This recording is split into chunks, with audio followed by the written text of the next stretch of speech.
республика боюнча биринчи баракта, биринчи бланкада кол топтоодо трансформацияны киргизип бергиле, жанагы мораторий снимать этиле деген боюнча кол топтолот. Экинчи баракта, экинчи бланк боюнча ал өзүнчө жүрөт. Ал жерде болсо өкмөттүн 2013 жылкы 11 ноябрда кабыл алган токтомун жокко чыгарып бергиле.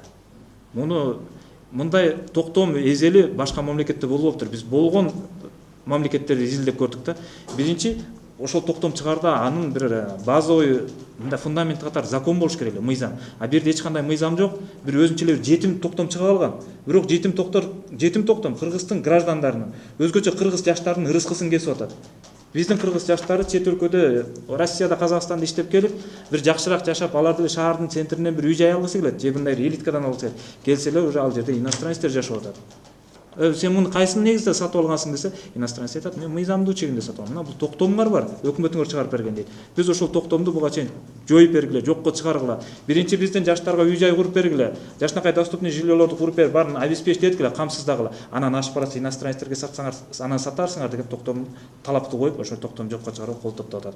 Анан кол топтойбуз дагы өкмөткө, жогорку кеңешке, спикерге, президентке чейин талапты коюп киргизебиз.